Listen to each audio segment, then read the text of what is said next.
Jesus.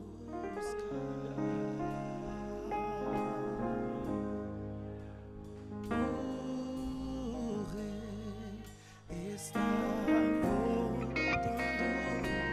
O Rei está voltando. Glória a Deus. Saúdo os irmãos com a paz do Senhor. Nessa noite, gostaria de compartilhar com os irmãos 2 versículos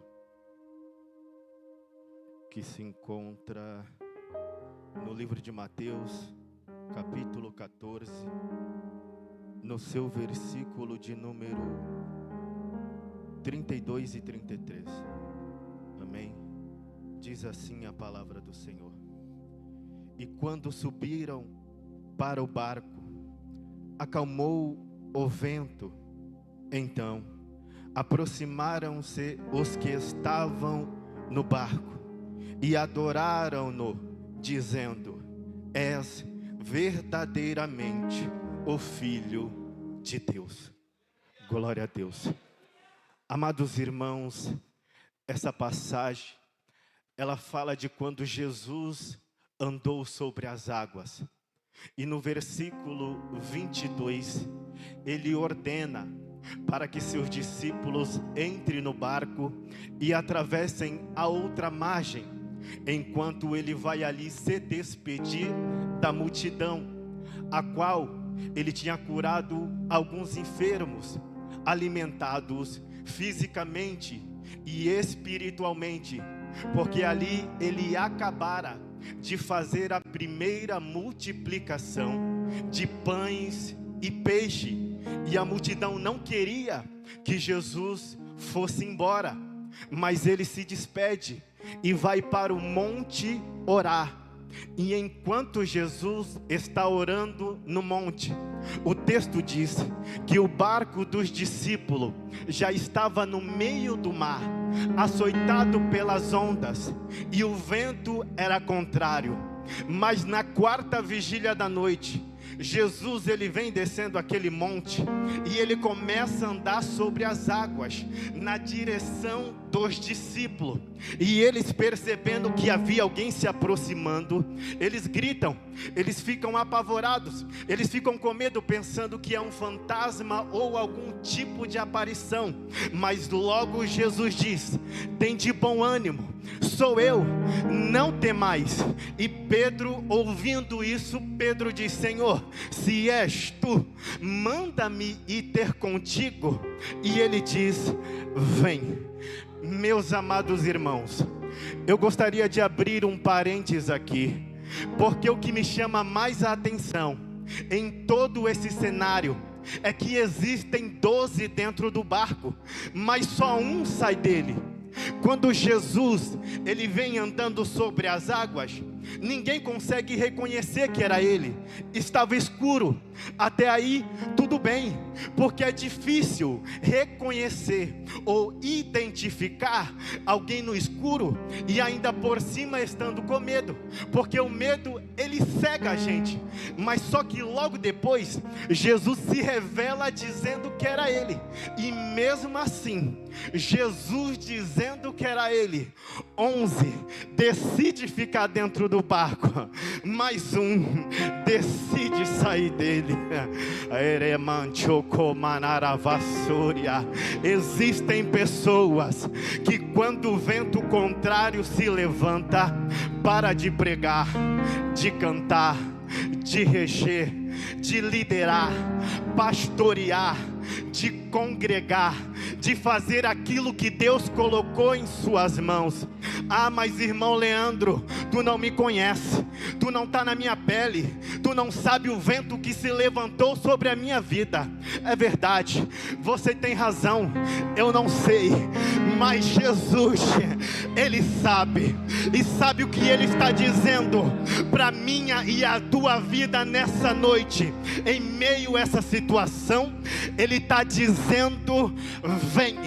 Quando Jesus ele veio andando sobre as águas em silêncio, sem dizer nada, Pedro ficou com medo, como todo mundo ficou dentro do barco.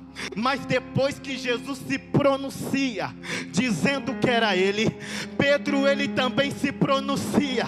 Ele diz: Senhor, se és tu, manda-me ir ter contigo ao teu encontro por sobre as águas. E Jesus diz: Pedro, vem. E Pedro, saindo do barco, andou sobre as águas para ir ter com Jesus. Mas eu estou desanimado. E Jesus, ele está dizendo: vem. Mas eu estou triste, decepcionado com o que aconteceu. E Jesus está dizendo: meu filho, não tem problema, vem. Mas estão me caluniando. E ele está dizendo: vem. Mas eu não tenho oportunidade. E ele está dizendo: vem. Mas eu não sou reconhecido pela convenção. E ele está dizendo: vem. Não é porque o vento é contrário que tu não pode pregar. Não é porque o vento é contrário que tu não pode cantar. Não é porque estão levantando falso testemunho contra a tua vida que tu não pode adorar, louvar, manter a tua comunhão e intimidade com Deus. Não é porque o vento é contrário que tu não pode ir na direção do mestre. Esse vento contrário não se levantou para te estagnar. Ele pode até ter se levantado, mas eu quero profetizar debaixo dessa palavra que é nesse vento contrário que tu vai andar sobre as águas. É nesse vento contrário que vai ser a oportunidade de tu viver aquilo que tu nunca viveu. É nesse vento contrário que Deus, ele vai te usar como nunca. É nesse vento contrário que tu vai pregar como nunca, cantar como nunca, liderar como nunca, pastorear como nunca, fazer missões como nunca. Meu Deus, parece que eu estou ouvindo a voz do mestre, e ele está dizendo: vem. E não é convite de estagnação, não é convite de comodismo, não é convite de mesmice, não é o convite do velho. Ele está dizendo: vem, porque Jesus tem coisas novas para a igreja de Campos Sales. Ele está dizendo: vem, porque uma nova dimensão espiritual te aguarda. Ele está dizendo: vem, porque aquilo que ele te prometeu, as promessas ainda estão de pé. Ele está dizendo: vem, porque tem mais intimidade, comunhão, santidade, renovo, cura para tua alma. Se Satanás pensou que essa calúnia, essa fofoca, esse disse-me-disse iria te parar, ele caiu do cavalo, porque Jesus está vindo andando sobre as águas e está dizendo: vem, porque essa calúnia não te mata. Ele está dizendo: vem, porque essa fofoca não te para. Ele está dizendo: vem, sai do barco, Pedro, porque tem jeito para a tua situação, sim. E eu agradeço a oportunidade em nome de Jesus.